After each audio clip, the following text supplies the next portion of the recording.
Hello friends, मैं संजय और आपका हमारे यूट्यूब चैनल में बहुत बहुत स्वागत है। हम लोग इसमें पढ़ रहे हैं एनसीईआरटी की क्लास 12th की फिजिक्स, जिसमें हम लोगों ने ऑलरेडी 2 लेक्चर कंप्लीट कर चुके हैं, जिसमें हम लोगों ने अभी आवेश कहाँ से बना और विद्युत धारा कहाँ से आया, विद्युत का नामकरण किसने किया और कब हुआ इसका आविष्कार और ये कब से आ रहा है।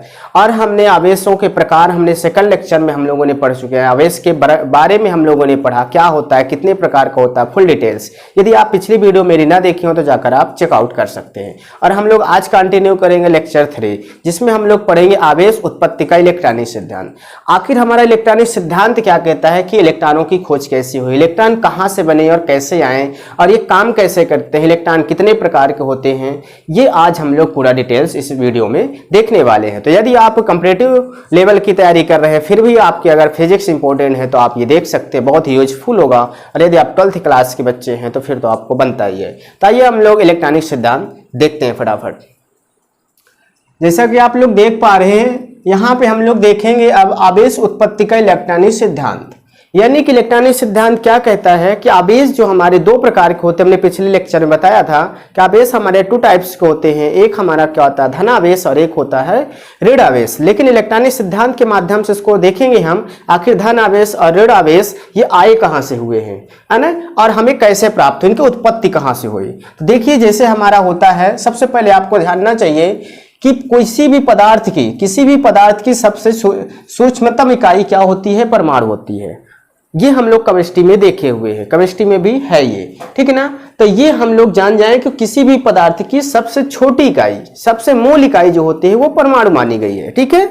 लेकिन परमाणु भी किसी से मिलकर बना होता है, ठीक है ना। परमाणु के अंदर भी कोई चीज होते हैं, जैसे परमाणु के अंदर हमारे इलेक्ट्रॉन होते हैं, प्रोटॉन होते हैं, न्यूट्रॉन होते हैं। ये चीजें हमारे 3 चीजें होते हैं, ठीक है ना।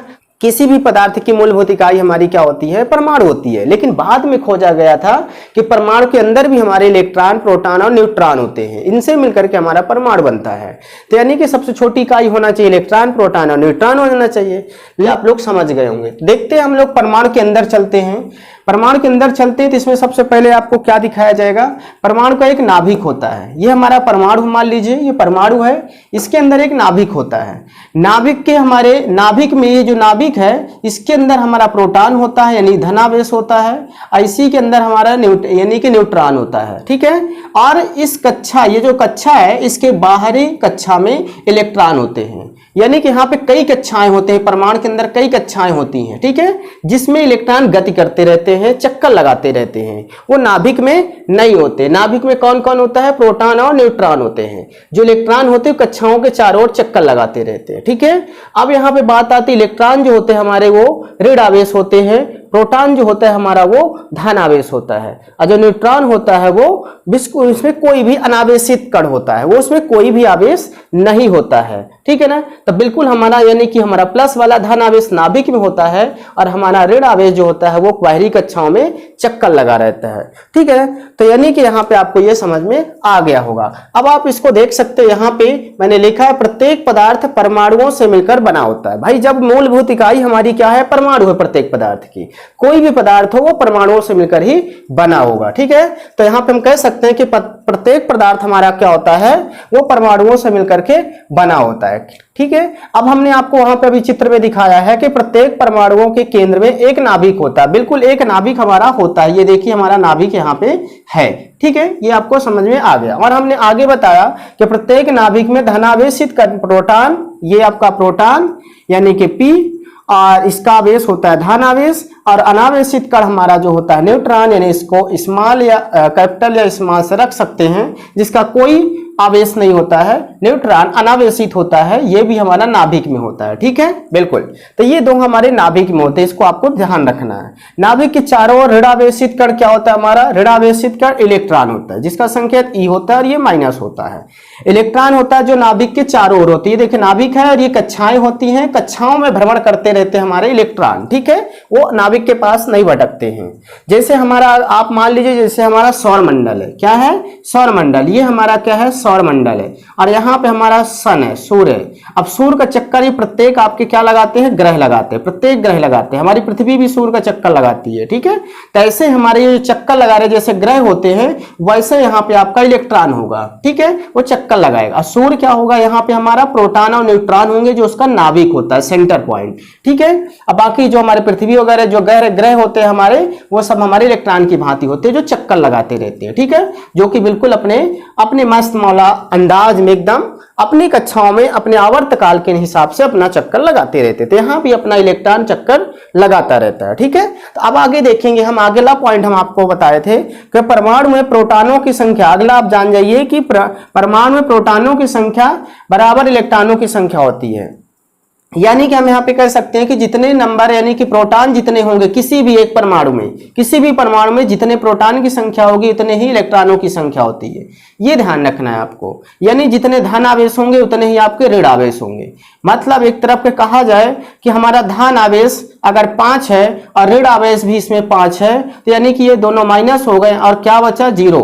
यानी कि हम कह सकते हैं कि परमाणु का जो परमाणु होता है वो उदासीन होता है। क्या होता है, उदासीन। अभी आपको आगे मिलता है, इसलिए परमाणु उदासीन होता है, इसीलिए इसको परमाणु उदासीन माना जाता है। आप लोग कभी कभी पढ़ते होंगे कॉम्पिटिटिव लेवल की तैयारी करने वाले बच्चे, ये आपके ऑब्जेक्टिव में आता रहता है कि परमाणु का नाभिक जो उदासीन होता है, नहीं परमाणु ही उदासीन होता है हमारा।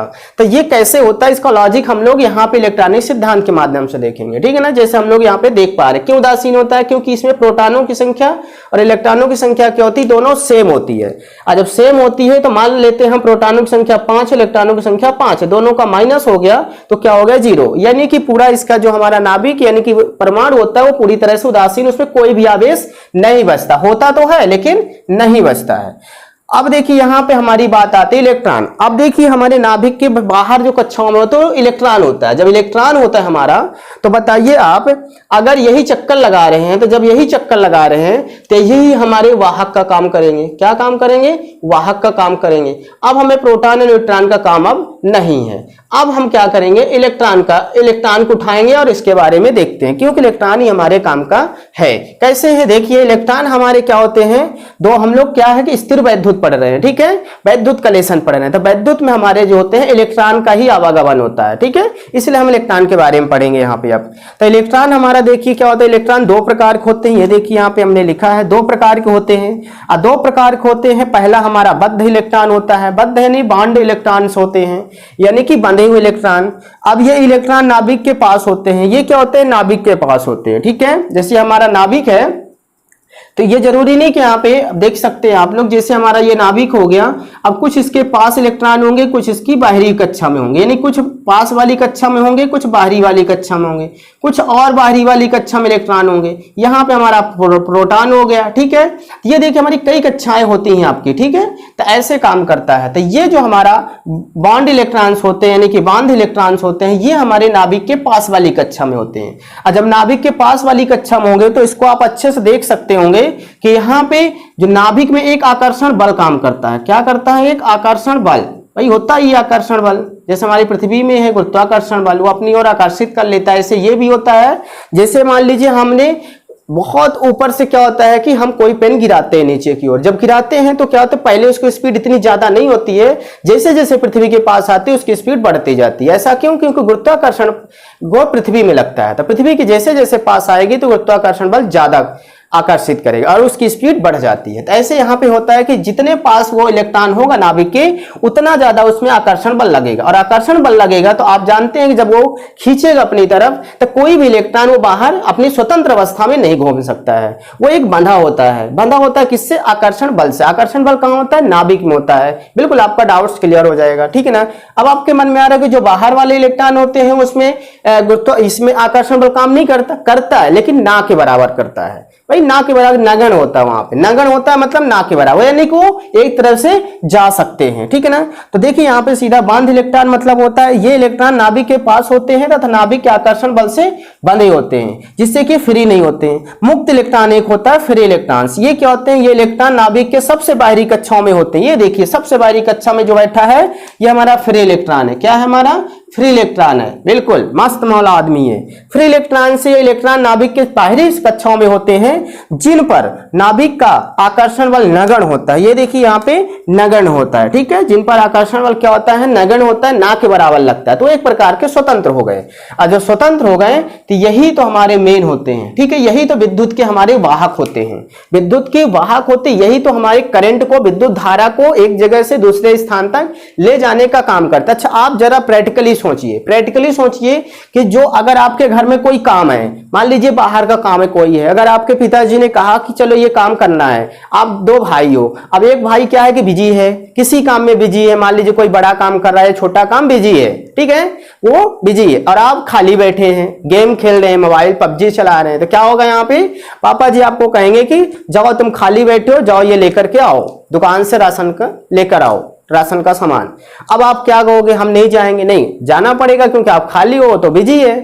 तो बिजी वाला जो है वो बिल्कुल बंधा हुआ है, वो बिल्कुल मना कर देता है, बहुत ही कम चांसेस होते कि जा सकता, बंधा होता है तो वो बिल्कुल बिजी रहेगा, तो वो ना के बराबर जाने के चांस होता है। लेकिन जो फ्री होंगे, आप फ्री बैठे हैं, कहा जाएगा कि चलो हो गया, आप 100 रुपए का सामान ले आना, 5 रुपए का आप चॉकलेट या टॉफी खा लेना, बस आप फट से कहेंगे चलो हमें ही को फायदा है।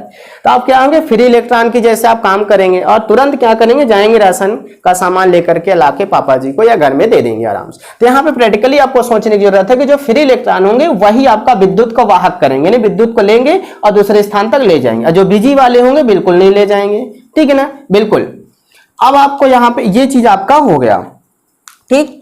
अब यहाँ पे आपको एक चीज और ध्यान देने वाली बात है कि यहाँ पे आप क्या कह सकते हैं कि अब जैसे मान लीजिए 100% है, 100% में से यानी कि आपका अगर मान लीजिए जो हमारे बॉन्ड इलेक्ट्रॉन होते हैं, बीई होते हैं, यानी कि बॉन्ड इलेक्ट्रॉन होते हैं, और हमारे फ्री इलेक्ट्रॉन जो होते हैं, ये मान लीजिए 50% है और ये 50% है, ठीक है। अब आपको खुद सोचना है, यदि कोई चालक है, हमारा कोई चालक है, तो उसमें क्या होता है, जब हमारी बॉन्ड इलेक्ट्रॉन की संख्या अगर 60% हो जाती है तो ये कितनी हो जाएगी, 40% हो जाएगी। यानी जब हमारे उसमें बंद इलेक्ट्रॉनों की संख्या बढ़ेगी तो मुक्त इलेक्ट्रॉनों की संख्या घटेगी, क्योंकि भाई हमारा जब 100% मान लिया है तो उसमें कैसे बढ़ जाएगा, दोनों साथ साथ थोड़ी ना बढ़ सकते हैं, ऐसा नहीं होगा, ठीक है ना। तो एक घटेगा तो एक बढ़ेगा, बिल्कुल। अब आइए हम आगे बात कर दी, इतना आपको आई होप कि समझ में आ गया और मैंने डिटेल में बता दी, इसमें कोई डाउट्स नहीं है। मैंने बाहर लिखा तो इसका मतलब नहीं कि नाभिक में नहीं है, नाभिक के अंदर की बात हो रही। नाभिक में हमारे प्रोटॉन और न्यूट्रॉन होते हैं, न्यूट्रॉन हमारा उदासीन होता है, उससे कोई लेना देना नहीं होता है, कौन आ रहा है कौन जा रहा है, बस उसका एक सहभाग ही होता है कि वो उसमें उपस्थित होता है। प्रोटॉन का मेन खेल होता है, वो धनावेशित होता है, इलेक्ट्रॉन हमारे ऋण आवेशित होते हैं, और दोनों आपस में एक दूसरे को माइनस करते रहते हैं, इसलिए परमाणु हमारा उदासीन हो गया बेचारा, वो क्या करे अब, लेकिन काम करते हैं। अब हमारे इलेक्ट्रॉन मेन होते हैं, इलेक्ट्रॉन हमारे काम कर रहे हैं, भाई फ्री इलेक्ट्रॉन उनको कहीं भी भेज दो चले जाएंगे, अब बंद इलेक्ट्रॉन नहीं जाएंगे। अब यहाँ पे देखिए इलेक्ट्रॉन का संकेत होता है ई, प्रोटॉन का पी होता है, इसका प्लस आयन होता है, ये हमारा न्यूट्रॉन होता है, इसका एन संकेत होता है। परमाणु से बनता है हमारा अणु या कण बनता है, कण से हमारा तत्व या पदार्थ बनता है, पदार्थ से यौगिक या फिर मिश्रण बन जाएगा। आया समझ में, इसीलिए हमारी पदार्थ की सबसे छोटी इकाई क्या बोला जाता है, परमाणु, जबकि होना चाहिए इलेक्ट्रॉन प्रोटॉन न्यूट्रॉन, लेकिन नहीं, ये एक प्रकार से इसमें काम कर रहे हैं और इसमें उपस्थित होते हैं, ठीक है ना। इन्हीं से हमारा परमाणु बना भी होता है, लेकिन ये पहले से प्रचलित है कि परमाणु होता है, इसलिए अभी तक इसको माना जाता है, ठीक है। लेकिन अगर डेप्थ में जाएंगे और अगर आपको बड़ा कंपटीशन में देना है तो आपको ये चीज जानना पड़ेगा कि ये परमाणु भी हमारा किन्हीं न किन्हीं चीजों से मिलकर बना होता है। तो चलिए आई होप कि आपको ये समझ में आ गया। इनके हम कुछ और मेन पॉइंट्स के बारे में जानते हैं कि इसमें और क्या क्या होता है, क्या हमको ध्यान रखने वाली बात और हमारा क्या ऑब्जेक्टिव बनेगा यहाँ से, ठीक है। तो चलिए आइए हम आगे देखते हैं। जैसा कि आप लोग बोर्ड पे देख पा रहे हैं, यहाँ पे हमें कुछ याद करने वाली बात है, नहीं समझने वाली बात है, इसको मैंने समझा भी दिया और एक बार आपको और बता देते हैं, इसको नोट के तौर पे हम लोग लिख लेंगे, यानी ये ऑब्जेक्टिव का काम करता है। अब देखिए यहाँ पे जब हमारे विद्युत के वाहक कौन होंगे, वाहक मतलब होते हैं जो धारा को ले जाने का काम करते हैं, यानी ले जाने का काम जो करते हैं विद्युत धारा को, ठीक है। तो मुक्त इलेक्ट्रॉन करते हैं, क्या करते हैं, मुक्त इलेक्ट्रॉन। अभी हमने आपको बताया कि फ्री होते हैं, उनको काम दे दिया जाए। जैसे मान लीजिए हमारा ये कोई चालक है, ठीक है, ये हमारा क्या है, कोई चालक है, ठीक, ये हमारा कोई चालक। इसमें क्या है कि अब यहाँ पे मैंने धारा आई लगाया, ठीक, यहाँ पे मैंने धारा आई दिया, ठीक। अब यहाँ पे धारा आई दिया हमने। अब इस धारा को ले जाने का काम कौन करेगा, यहाँ पे ले जाने का काम यानी कि कौन करेगा, वो करेगा फ्री इलेक्ट्रॉन जो होंगे हमारे, क्या होंगे, फ्री इलेक्ट्रॉन होंगे, वो धारा को ले जाएंगे और यहाँ पे हमारे दूसरे सिरे पे पहुंचा देंगे। ठीक है, लेकिन बंद इलेक्ट्रॉन क्यों नहीं ले जाएंगे, क्योंकि वो बिजी होते, हमने आपको पहले ही बता दिया है। ठीक है, चलिए, तो यहाँ पे यानी कि इलेक्ट्रॉन यानी कि विद्युत का वाहक कौन होता है, ले जाने का काम कौन होता है, वो फ्री इलेक्ट्रॉन होते हैं। ये आपको नोट कर लेना है।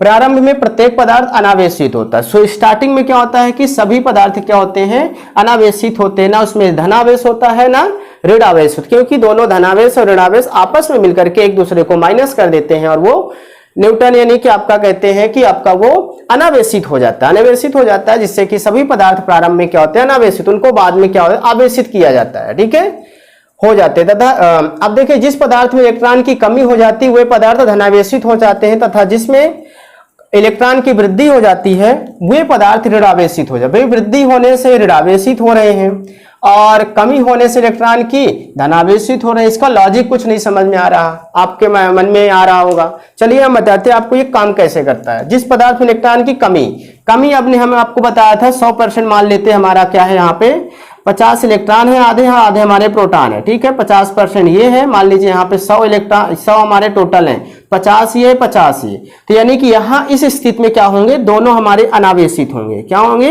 अनावेशित होगा ये पदार्थ। ठीक है, अनावेशित होगा इस कंडीशन में। क्यों, क्योंकि दोनों बराबर है। जब दोनों बराबर है तो एक दूसरे को माइनस कर देंगे। अब आप जरा सोचिएगा, यहाँ पे लॉजिक समझिएगा।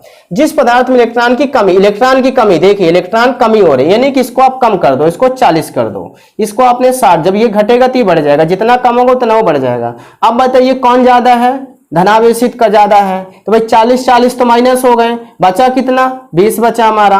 अब 20 कैसा बचा, प्रोटॉन बचा। जब प्रोटॉन कैसा, धनावेशित है, तो क्या हो जाएगा, ये पदार्थ धनावेशित हो जाएगा। क्या हो जाएगा, धनावेशित हो जाएगा। आया समझ में, बिल्कुल आ रहा है, ध्यान से समझना है, सबको पेन कॉपी लेकर बैठना है। आप देखो यहाँ पे वे पदार्थ धनावेशित हो जाते हैं तथा जिसमें इलेक्ट्रॉन की वृद्धि, इलेक्ट्रॉन बढ़ जाए। अब इलेक्ट्रॉन बढ़ जाएगी तो क्या होगा, इसको आप 60 कर दीजिए, इसको कम कर दीजिए। अब बताइए 40 माइनस हो जाएंगे, आपस में 20 बचेगा। कौन सा 20 बचेगा, इलेक्ट्रॉन बचेंगे। तो ये क्या हो जाएगा आपका, बताओ, ऋणावेशित हो जाएगा। भाई जिसकी संख्या बचेगी बाद में वही हमारा ऋणावेशित हो जाता। पदार्थ हमारा कैसा हुआ, ऋणावेशित हुई। ये जो पदार्थ हमारा है वो हमारा ऋणावेशित हो गया। अब बताए आपको ये लॉजिक समझ में आ गया होगा। आवेश एक अदिश राशि है। अब ये हमारे समझ में नहीं आ रहा, इसको भी थोड़ा एक्सप्लेन कर देते हैं आप लोग, बिल्कुल घबराइए नहीं, एक एक पॉइंट आपको बताया जाए। आवेश एक अदिश राशि है। कैसे है आवेश और अदिश राशि, अदिश का मतलब होता है, आप ध्यान से समझना थोड़ा, अदिश सदिश का बहुत बड़ा खेल होता है। भौतिक राशियां होती हैं, भौतिक राशि दो प्रकार की होती है, एक सदिश राशि एक अदिश राशि। अदिश का मतलब ही है बिना दिशा के, यानी आदिश, यानी कि दिशा ना हो जिसमें, यानी कि दिशा में आ लगा दिया गया मतलब अदिश, अपोजिट बन गया, यानी जिसमें दिशा ना हो, बिना दिशा के। ठीक है ना, बिना दिशा के। अब बताओ, जब बिना दिशा के है तो किसी भी अदिश राशि के होने के लिए 3 शर्तें होती। कौन कौन सी, एक तो इसमें हमारी क्या था, एक परिमाण होना चाहिए, परिमाण यानी कि कुछ उसमें संख्यात्मक मान होना चाहिए, एक मात्रक होना चाहिए, और एक हमारी एक दिशा किसी में होती है किसी में नहीं होती। अदिश के लिए दिशा जरूरी नहीं है, 2 चीजें हो जाए अगर परिमाण और मात्रक, तब वो हमारी एक अदिश राशि हो जाएगी। लेकिन सदिश के लिए हमको दिशा भी जरूरी होता है, लेकिन यहाँ पे अदिश लिखा हुआ यानी कि दिशा इसमें वैल्यू नहीं होती, इसलिए ये क्या हमारा एक अदिश राशि आवेश है। ठीक है ना, बिल्कुल आवेश हमारा जो है, आवेश से कोई मतलब नहीं होता है कि हमारा किधर जा रहा है। ठीक है, अब इसका हम एसआई मात्रक देख लेते हैं। एसआई मात्रक इसका क्या होता है, कूलाम होता है। ठीक है ना, बिल्कुल कूलाम होता है। विमीय सूत्र क्या होता है इसका, हमारा एम्पियर गुणे सेकंड होती है। कैसे बना अभी हम बताते हैं। आवेश का सूत्र क्या होता है, विद्युत धारा गुणे समय, जितने समय में जितनी विद्युत धारा चली जाती है वही आवेश होता है। अब बताइए विद्युत धारा को हम किससे मापते हैं, एम्पियर से नापते हैं, तो एम्पियर हो गया। समय को किससे, सबसे छोटी इकाई क्या हमारी सेकंड होती है, तो एम्पियर गुणे सेकंड हो गया। एम्पियर हमारा ए होता है, सेकंड हमारा टाइम होता है, तो इसकी विमीय सूत्र क्या हो गया, AT हो गया, सिंपल सी भाषा में। ठीक है ना, आपको कोई दिक्कत नहीं, आप अगर ये सूत्र याद है आप इसको बदल लीजिए कि विद्युत धारा को किसमें मापा जाता है, इसका मापक यंत्र क्या है, मापन मात्रक क्या है, तो हमारा एम्पियर है। समय का क्या है, सेकंड है, तो एम्पियर ए हो गया, सेकंड टी हो गया। कूलाम आवेश का बड़ा मात्रक होता है, जो कूलाम होता है आवेश नापने का सबसे बड़ा मात्रक होता है, ये ध्यान रखना आपको। ये लॉजिक आपको समझ लेना है कि जब हमारे जिस पदार्थ में हमारे इलेक्ट्रॉनों की संख्या बढ़ जाएगी तो क्या हो जाएगा वो, बताइए, यहां से आप ऐसे क्वेश्चन यहाँ पे पूछा जाएगा कि इलेक्ट्रॉनों की संख्या बढ़ जाने से क्या हो जाएगी, वो ऋणावेशित हो जाएगी, इलेक्ट्रॉनों की संख्या घट जाने से धनावेशित हो जाएगी। तो आपको ये माइनस प्लस करके देख लेना है कि किसकी संख्या बढ़ रही, किसकी संख्या घट रही, तो ये आपको बेटर तरीके से समझ में आएगा, अन्यथा ये आपको इसमें उलझ जाएंगे। ठीक है, तो मैं आपसे आशा करता हूं कि आपको वीडियो बहुत इंफॉर्मेटिव लगी होगी, और लगी है तो आप वीडियो को लाइक कीजिए और शेयर कीजिए और दबा के सब्सक्राइब कीजिए। जो रेड वाली बटन है वो आपकी ब्लैक हो जानी चाहिए, और दोस्तों तक बिल्कुल धड़ल्ले से शेयर कीजिए। कोई इसमें पैसा नहीं लगने वाला है, आपको दोस्तों को भी फायदा होना चाहिए कि यहाँ पे पढ़ाया जा रहा है, और आप फ्री में, कोई शुल्क नहीं है इसका, आप बिल्कुल पढ़ सकते हैं आराम से, और इसको नोट डाउन भी कर सकते हैं। एक बार दो बार वीडियो को देखिए, क्योंकि फिजिक्स को हमेशा फील किया जाता है, ना कि उसको रटा जाता है। रटना बिल्कुल नहीं, इसको प्रैक्टिकली सोचना, क्योंकि फिजिक्स हमारे फिजिकल वर्ल्ड से रिलेटेड होता है, हमारे आसपास की वस्तुओं से रिलेटेड होता है, बिल्कुल। तो इसलिए फिजिक्स होता है, तो फिजिक्स को फील करना सीखो, प्रैक्टिकली सीखो, ना कि इसको रटना सीखना, तभी आप इसको समझ सकते हैं, बिल्कुल। और आपको एक एक पॉइंट का यहाँ पे आंसर दिया जाएगा। फिर भी अगर आपको कोई डाउट्स है, क्वेरीज है, तो आप कमेंट्स बॉक्स में पूछ सकते हैं, या हमारे टेलीग्राम चैनल में वहां पे ज्वाइन हो सकते हैं। उसका लिंक डिस्क्रिप्शन बॉक्स में आपको मिल जाएगा, वहां से आप ज्वाइन होकर के वहां पे आप डिस्कस की का यूज करके आप वहां से हमसे एसएमएस के जरिए पूछ सकते हैं। नेक्स्ट वीडियो में पढ़ेंगे पदार्थ के कितने वर्गों में बांटा गया, पदार्थ को कितने वर्गों में बांटा गया है, वो भी किस आधार पे, आवेश, वैद्युत आवेश के आधार पे बांटा गया, तो उसके बारे में हम लोग डिटेल देखेंगे, जिसमें हम लोग चालक, अर्धचालक, कुचालक, ये सब चीजें हम लोग पढ़ेंगे। इतना आपको समझ में आ गया, इतना आप नोट कर लीजिए और पढ़ते रहिए। तो मिलते हैं नेक्स्ट वीडियो में, तब तक के लिए जय हिंद।